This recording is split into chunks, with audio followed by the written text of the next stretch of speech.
All right, guys, welcome back to the channel. It's Uncle Makara, All Relations. Let's get started today with an incredible topic at hand because today we're talking about your unique aura signature, the fact that you can be spiritual as well as rich at the same time, okay? Behind me, you see this picture of this duck meditating, okay? And it's a very interesting image because, well, originally it was Scrooge McDuck and we wanted to make him into a monk type of character, but this came out as a byproduct of myself and Ryan G experimenting on AI and so forth. And I think it's an interesting image, man, because the loosey-goosey theme, right, is so prevalent with this because you are loose, you are, but you're high vibration, you see?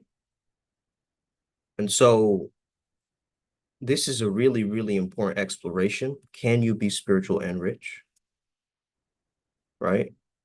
And we're going to be talking about why being spiritual is actually the key to unlocking the real wealth, right? And we're going to discover the weird connection between your aura and your bank account, okay? Let me just share this with the tribe so everybody's alerted. Hey, what's up, guys? Tap in. Let's go. Let's break this topic down. This is going to be epic, okay? Now, one of the things that I heard one of my old mentors once say is, you're not in high school anymore, right? And so maybe you are in high school watching this, but however, high school doesn't really end for 99% of people out there, right? But we've got to understand that those old mindsets of trying to impress others and trying to be the popular kid and trying to do all of these things are still embedded in you, right? They're still in your code. So this is why you're going to have to change your wealth code, okay? It's going to take a different dynamic for you. So what I want you to do and understand is that the word currency means to flow. It's the current that you are seeing from before. It is going to happen. It's peering into the edge of the future and you're noticing it. That is the currency. That is where it's coming in or running in like a stream, like a river. Okay, so thinking of money like water already frees you up. Why? Because you don't hoard like a bunch of water at home, right? You allow it to circulate. And that's what you have to understand is that money is an energy of change, of transformation, of circulation. It keeps moving just like the seasons change. It's associated with nature and the rise and drop of the economy, right? And so when we approach money with a conscious awareness, with a clear intention, we can influence the way that it circulates and impacts our lives. Okay? That's number one. Next thing we got to cover is the stereotype. A lot of heady spiritual people out there are very blocked in their root chakra, which is the foundation of their spiritual energy center and expansion from there, right? And so it's the seat of your consciousness. So when that begins or unlocks, and it's funny because the obstacle remover Ganesha is the obstacle himself because he guards the root chakra, right? This is why this is like the beginning of spiritual progress, is to understand that an elephant never forgets, right? All your karmic memories and ties are there in the roots. And it's important for you to understand that. Oftentimes, you've come into the world with it just being coiled, but now you have the capacity to expand it, to change that circulation of that energy to rise up your chakras, right? And maybe even have it operate at the crown, okay? Now, what's the main issue here? Okay. What's the main issue? My top students are going to understand this very easily. If you're just coming across this stuff and it's new to you, you're just like, oh, interesting. Keep watching, keep attuning yourself, keep learning. Okay. The transformation is inevitable. Inevitable. Okay. Most people associate money with security. And the moment they're broke, they feel insecure. I want you to focus on eternity.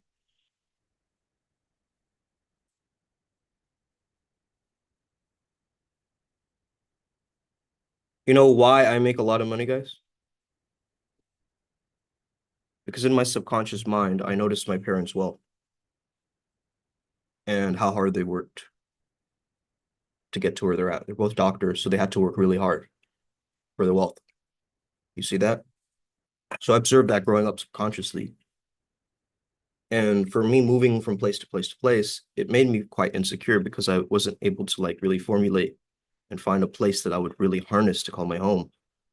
So I did feel insecure. But then as I went through my spiritual expansion, getting more mature on my journey, I started to feel more eternal because I found what was congruent in my character. The thing that stayed, those attributes are really, really key and precious to me, like a gemstone, right? And I preserve that with all my might.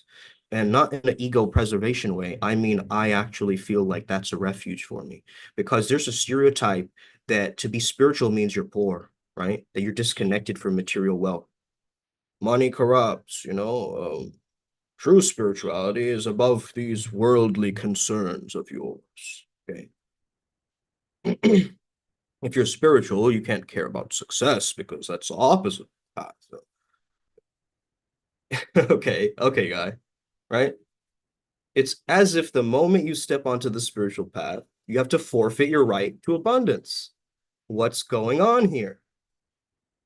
Okay, wasn't there practices, and why is China flourishing with their spirituality and wealth? Because their spirituality embeds wealth into it. You talk about wealth and dragons and good luck and fortune.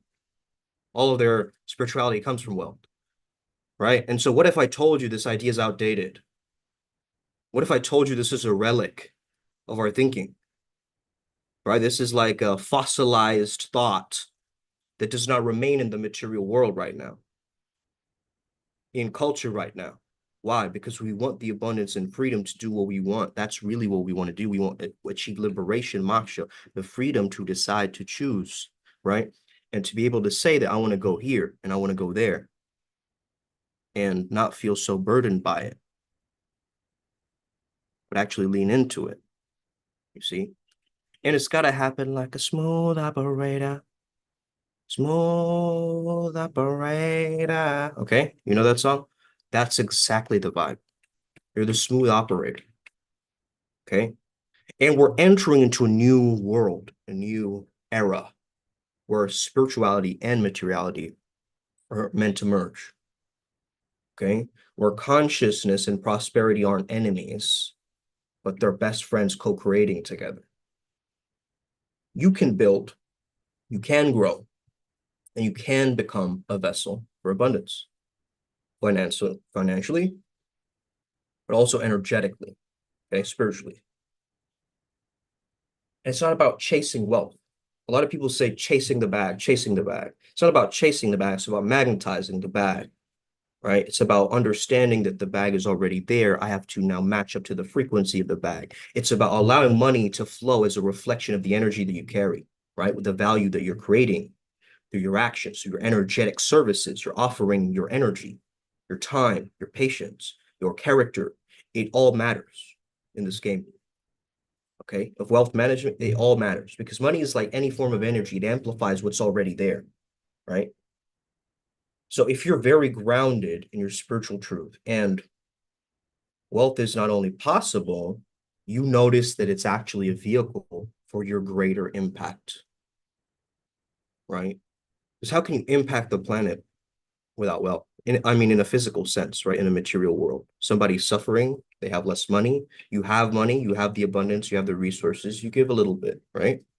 And just by knowing that and doing that, it becomes a proper way of moving forward. It's not the weird gaslighting that like schools used to make you do and, do this community service project to be kind to the homeless. And we're going to force you to do it or whatever. Like, bro, that's not going to make you change your personality, right? It's to come from within. It has to have a deep longing, like you see yourself as homeless in a flashback or something, or something that resonates with you, right? A story that you hear or a rags to riches thing that you embellish in, right? So you have to first start out by noticing this is not about goals, it's about purpose, right? Goals are the small ways to get you to, stack money and wealth and so forth, but it's about your purpose, man, right?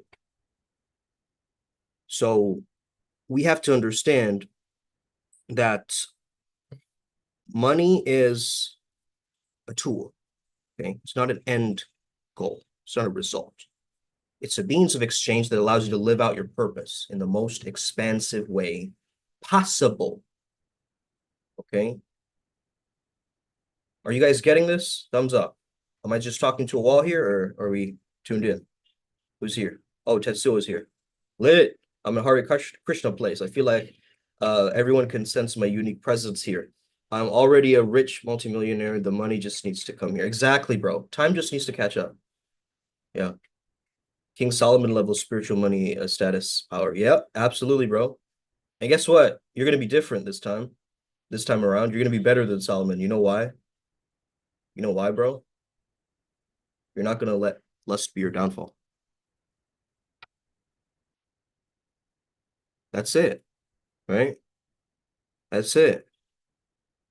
Solomon without the lust is a G, but he had to work and strain and toil to make up for this, like almost he was in a sense cursed, right?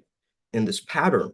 So you don't want to follow that particular model. You want to be the advanced Solomon, the one that knows the Sol and the Mon, the sun and the moon within, the lunar, the conscious mind and the subconscious mind, and being able to really talk to it, right?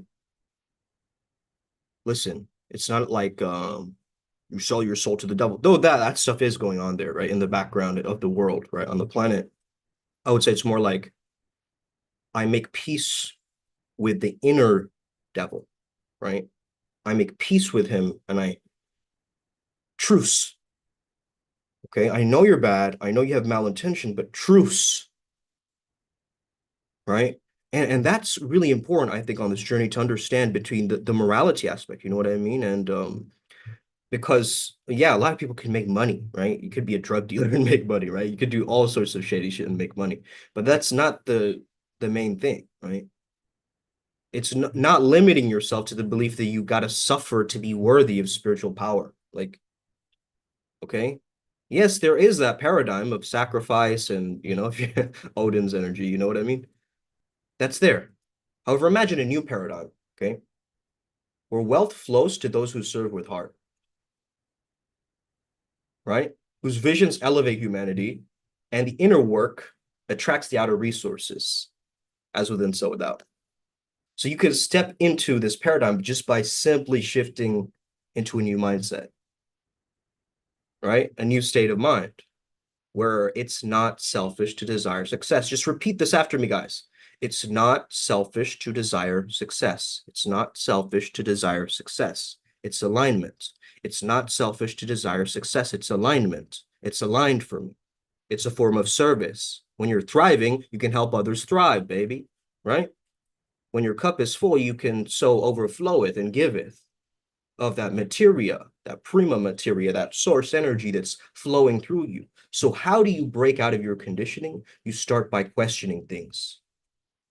You challenge your old stories around money. You rewrite your relationship with money. Because if you see it as spiritual energy, one that amplifies the work that you do in the world, when you meditate, meditate on receiving abundance. When you serve, know that the universe reciprocates. Okay? And your little money angels are going and flowing back with the intention and coming back to you, just like a boomerang. Okay? And you understand all of it is sacred. Your wealth, your growth, your success, all of it is sacred. Okay? You are allowed to thrive. You are allowed to be abundant. Okay? Because I know you're called to live spiritually and create success. It's not one or the other, right? Let go of the guilt, let go of the outdated paradigms of wealth that aren't serving you any longer. Okay? You can be both a spiritual warrior and a prosperous creator at the same time. And when you do, you're not just breaking out of the conditioning just for yourself, right? You're shattering that for others who look towards you as a guide, as a leader. So you show them what's possible. Okay, you break the stereotypes. Someone might look at you and stereotype you. You lead the way. You make it an archetype. You make the stereotype, the form, into an archetype, the formless. In doing so, you embody a new kind of spirituality, one that integrates power, purpose, flow, and financial freedom at once. So be that. Own that and rise, because the best is yet to come, my friends. That's the mindset. Flowing abundance. Absolutely. Being whole and integrating shadow is very important. We need to feel every single emotion in the spectrum, not be stuck in any particular. That's right, man. Imagine a wheel of fortune, right? Of all of the different emotions that you can feel in the game of life, right? Feel all of it, feel through all of it, right? And rise, own that, be that, right? Feed. Oh, yesterday I found the lust code to merge it back with love, because in my mind it had been separated, and Ryan G and myself, he helped me through this, and we talked about it, and it was such a powerful process, man, because the energy that we came up with is, hey man, you gotta love with a hard dick, right? That's it. Right? That's the energy. Pause, I know, but still, that's the code, right? It's not one or the other. And in my mind, it was still split, but now I have it. You have to dig and to hit the waters of success. You can actually do that through understanding spirit and breath and these processes, right? The rituals we do, like let's say a wealth ritual, burning a candle over a coin. Very simple, but towards some of these wealth deities, they love that, you know. You have to dig to the waters of your success. And you can actually do that through understanding the spiritual world. The digging creates more profundity, creates more lucrative opportunity. Okay. Now, also, you got to understand, okay, this was a quote by Ryan G. You don't become the Buddha overnight. Okay. Myself and Ryan G, we're both connected to Venus. That's what we found out recently. It's the open flow of the disciplined vision of abundance and ascension. Okay. And know this, guys, when you label yourselves, when you give yourself a diagnosis, that's a magic spell. Okay. Now you got to be able to trust in your vibrations. What do I mean by this? Because a soft voice does not equal a good person. Okay. Just because someone has a very soft-spoken temperament and they're speaking like that does not make them a good person, good human being. Okay. And again, you can call it satanic, you can call it Luciferian, you can call it Ahrimanic, you can call it force of destruction, you can call it evil. It doesn't care what you call it. It's still going to do what it does. So let's dismantle this idea that money is the root of all evil once and for all. Okay, once and for all. Let me actually show you guys this. I don't know if you guys have ever seen this guy or even heard of him. But this is what evil looks like. Okay, I'm going to show you guys.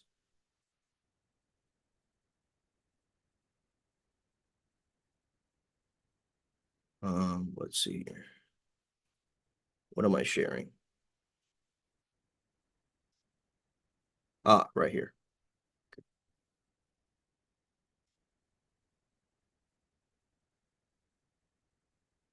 Okay. Let me see if this works. Okay. Have you guys ever heard of the Night Stalker? The serial killer? Okay. This guy's terrifying. Okay. But, okay. Let's just share this a little bit. You get the mindset he's being possessed by evil. Okay. It's very obvious he's being possessed by evil, because I want to point it out, because people need the science, right? Look. Drifting around California. He stayed in Skid Row hotels, never seemed to work, but always had the money to buy cocaine. Friends say the Richard Ramirez they knew didn't date and wasn't the type to commit such heinous crimes. But convicted murderer Martin Kipp, who befriended Ramirez in prison, says he heard another side of the night. Richard told me he needed to associate gruesome violence with sex in order to be completely satisfied.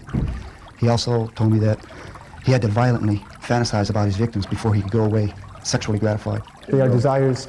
This man just wants bliss and enlightenment, but it's being distorted through this corrupt mechanism inside of him where he can only get sexual gratification through violence and pain. What a sad, sad reality for this demon right here. Whereas if I didn't give in to them, I would be crushed by them. I believe in the... If I didn't give in to those urges, I'd be crushed by them. Listen to this man. This is what evil sounds like, guys. I'm not kidding here. Whereas if satisfied.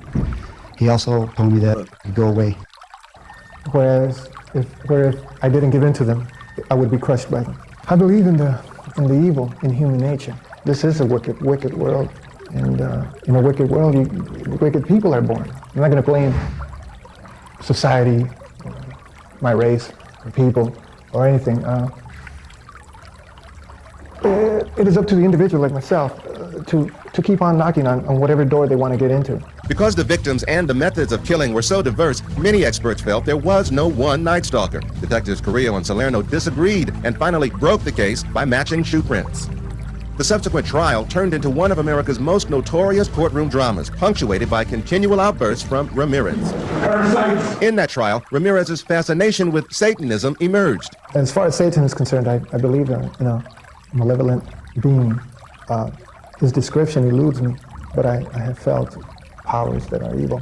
After an 8-month trial, Ramirez was convicted of all 13 murders and given multiple death sentences. Okay. All right. Being at Hare Krishna, amazing, very high positive place. Yeah, man, that's amazing. The energy is different there, for sure. But yeah, this is the energy of this, right? So, the quote that's often misunderstood in the Bible is not actually the money is the root of all evil. It's that they say, for the love of money is the root of all evil. Okay? Do you use money and love people, or do you love people and use money? It's a very big difference, man. You know? And I got this from my business coach, Joe, old business coach.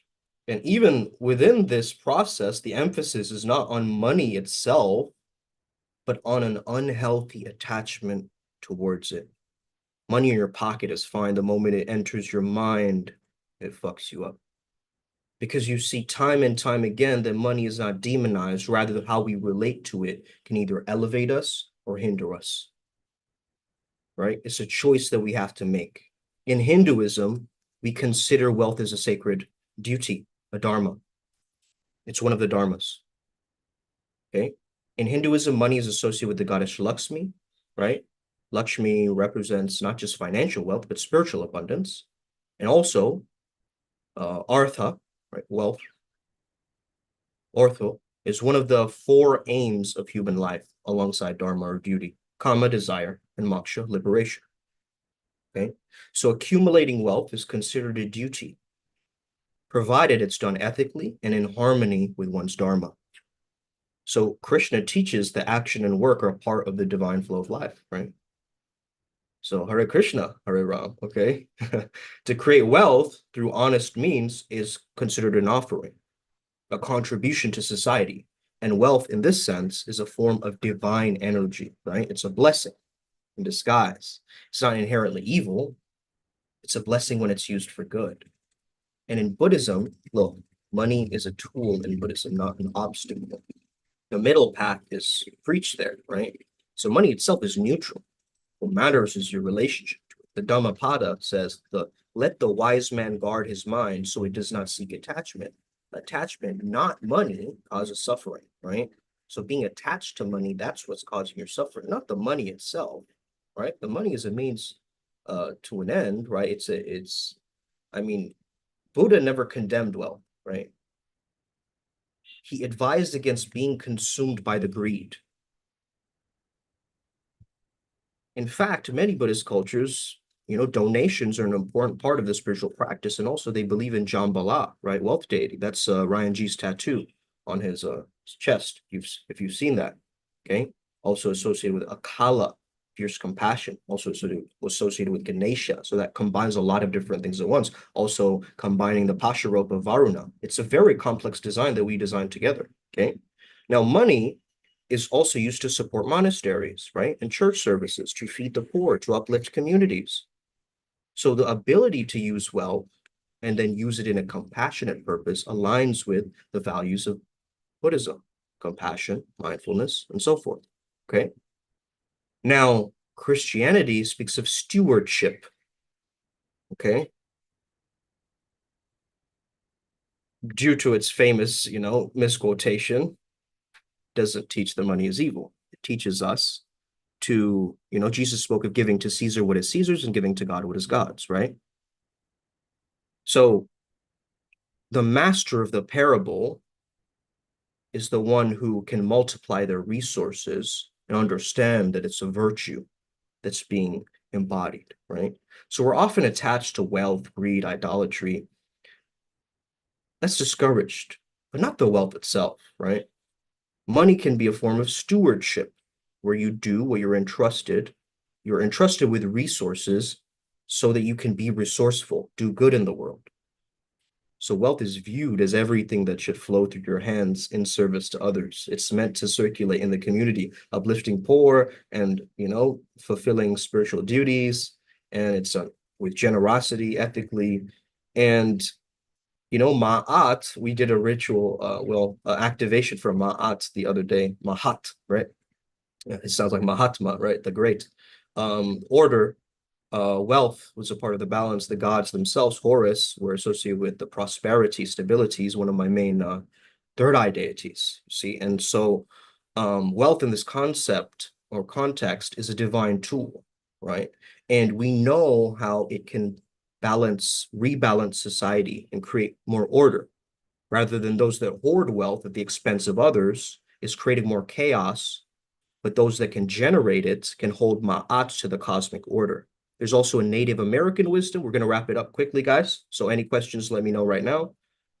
Native American wisdom says that money is an energy. They see the world as just deeply interconnected. So resources, whether it be money, food, natural elements, are part of the sacred energy of the people and nature, right? Wopila is what the Lakota tradition speaks of, and Chief Deno told me this, right? If you give thanks and share in abundance, it accumulates the wealth. If you hoard it, it disrupts the flow of the wealth, right? So everyone's like very stingy and holding on, clinging on to the wealth, right? It's all mine, nobody can have it, right? But here, when you're giving out wealth, it's coming back to you. It's like the circulation energy takes over, right? The law of circulation, we can call it, okay, or something. So it makes it into the headlines of like self-help or whatever. Let's call it a law, so it makes it into the headlines, right? So the wealth is simply another form of energy, right? So it's neutral, but how you circulate it depends on your value, your virtue, your character, okay? So Taoism is also about flow in the balance of wealth, wu wei, effortless action, flowing in harmony with the Tao. So money, like any other energy, is part of this flow. Lao Tzu speaks of not rejecting it, but letting it flow naturally. Same idea, circulation, okay? So when we cling to life too tightly, to money, we block the flow of life's energy. We disrupt this natural stream or flow of things. So wealth can be part of a harmonious life, but it needs to be treated like water. It must flow freely. No fear, no attachment, no insecurity, no greed. It's a tool for generosity. Okay? Money is a mirror, not a cause. Across spiritual traditions, it's rarely just condemned. It's a neutral energy. It's a divine blessing.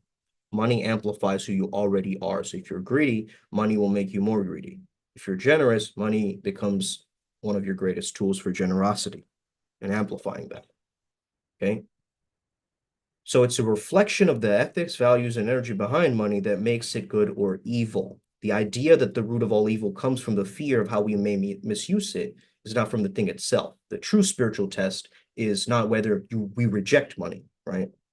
The true spiritual test is how we can handle money with grace, with wisdom, being on Tao, being on purpose again. And my final thought around this is just money can be a spiritual friend when understood correctly, because it amplifies your ability to create things, to uplift. And by seeing it as a tool rather than a moral hazard, you reclaim your power to shape both your material and spiritual world and live in fucking harmony 24/7. Let's get it. Upward spiral, gang. May we never be the same again. Be wealthy, be prosperous today. Feel into the abundance that you already have, that you already own. You've got this. We've got this. May you never be the same again. I will see you shortly. Stay positive, stay truthful. Today's a master builder number day 22. Let's get it. Let's build something epic today. We are booking the Airbnbs for New Zealand. So stay tapped in, stay wired in. If you want to come to our events, you already know. What's up?